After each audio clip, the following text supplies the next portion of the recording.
পৰিৱৰ্তন কৰিব পাৰে। অসমৰ মাননীয় মুখ্যমন্ত্ৰী মহোদয়ে যোৱাবাৰ যেতিয়া লোকসভাৰ নিৰ্বাচনৰ সময়ত আমি বিভিন্ন অঞ্চললৈকে গৈছিলোঁ, তেতিয়া আমাক বিভিন্নজনে এটা কথা কৈছিলে যে আমাৰ আত্মসহায়ক গোটবিলাকে ইমান সুন্দৰকৈ কাম কৰে আৰু গোটত তেওঁলোকে ইমান নিয়াৰিকৈ কাম কৰে যে যাৰ কাৰণে গ্ৰাম্য অৰ্থনীতিত যথেষ্ট পৰিৱৰ্তন হৈছে। আজি আমি যদি চাওঁ, অসমৰ আত্মসহায়ক গোটবিলাকক আগতে আমি গোট হিচাপে টকা পইচা দিছিলোঁ, কেতিয়াবা গ্ৰেণ্ট দিছোঁ, কেতিয়াবা ৰিভলভিং ফাণ্ড দিছোঁ, কেতিয়াবা বেংকৰ লোন দিছোঁ। বিভিন্ন ধৰণে এই গোটসমূহক আমি সহায় কৰিছোঁ আৰু গোটসমূহে একেলগে গোটত বিভিন্ন ব্যৱসায় কৰি গোটসমূহ সুন্দৰভাৱে আগবাঢ়ি গৈছে। আমাৰ বাইদেউসকল কেতিয়া আহিছে? 5টা বজাতে আহিছে। কেইটাত আহিছে? 7টাত। ৰাতিপুৱাৰ পৰা ৰৈ আছে। আজি চেক লৈহে যাব লাগিব, হয় নে নহয়?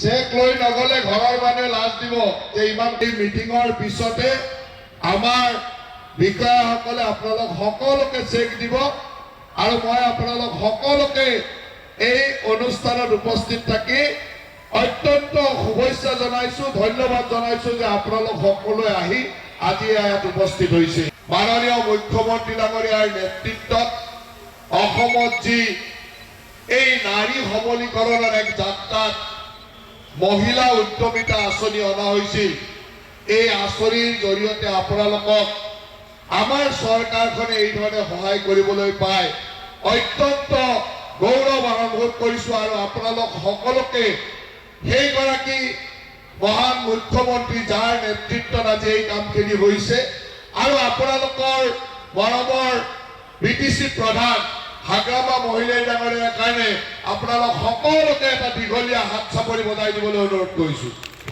দতমা বিধানসভা সমষ্টি 22,899 গৰাকী আই মাতৃক আমি মুখ্যমন্ত্ৰীৰ মহিলা উদ্যমিতা আঁচনিৰ জৰিয়তে 10,000 টকাকৈ বিতৰণ কৰা হ'ল।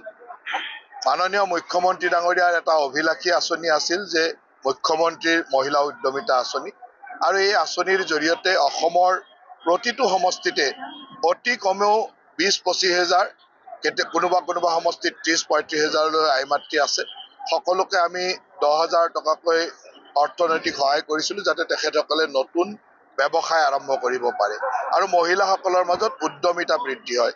আজি সঁচাকৈ আনন্দিত যে দতমা সমষ্টিত আমাৰ BTCৰ চিফ হাগ্ৰামা মহিলাই ডাঙৰীয়াৰ উপস্থিতিত আমি সকলোৱে ইয়াত এই চেকসমূহ বিতৰণ কৰিলোঁ আৰু মোৰ বিশ্বাস আছে যে এই আঁচনিৰ জৰিয়তে আমাৰ গ্ৰাম্য অঞ্চলত থকা আই মাতৃসকল যথেষ্ট উপকৃত হ'ব। এই আঁচনিৰ ধন বিতৰণৰ ক্ষেত্ৰত মানে ভিঅ' গ্ৰুপবিলাকে CRPৰ নামত 500 টকাকৈ সংগ্ৰহ কৰা এটা অভিযোগ আছে। তেনেকুৱা হ'ব নালাগে, কাৰণ আমাৰ ইয়াৰ গোটেই ব্যৱস্থাটো চৰকাৰী ব্যৱস্থাৰ বাহিৰে হয়। যদি ক'ৰবাত আপোনালোকৰ কিবা অভিযোগ আছে, অভিযোগ আমাক দিব পাৰে, মই DC ডাঙৰীয়াক ইমিডিয়েটলি ক'ম এই অভিযোগসমূহ চাবৰ কাৰণে। আৰু এটা কথা স্পষ্ট যে এই আঁচনিখন ৰূপায়ণৰ ক্ষেত্ৰত CLA ভিঅ' বাইদেউসকলে যথেষ্ট সহায় কৰাৰ কাৰণে আমি এই পৰ্যায়লৈ আহিব পাৰিছোঁ। আজি অসমত 40 লাখ আই মাতৃক একেলগে এই ধৰণৰ ধন দিয়াটো আৰু 4,000 কোটি টকাৰ আঁচনি, আৰু ইয়াত কোনো বেলেগ ধৰণৰ দুৰ্নীতি হ'বই নোৱাৰে। কিয়? এই কাৰণেই যে তেওঁলোকক আমি চেক প্ৰদান কৰিছোঁ। সকলোৱে আজি হাতে হাতে চেক লৈ গৈছে। চেক লৈ যোৱা মানে তেওঁলোকৰ একাউণ্টত পইচা জমা হ'ব, গতিকে মাজত আৰু বেলেগ মানুহ থাকিবই নোৱাৰে। গতিকে সেই ধৰণে এটা নিকা স্বচ্ছ ব্যৱস্থাৰ মাজেৰে কৰা হৈছে আৰু এই গোটেই প্ৰক্ৰিয়াটোত যিসকলে আবেদন কৰিছে সকলোৱে পাইছে।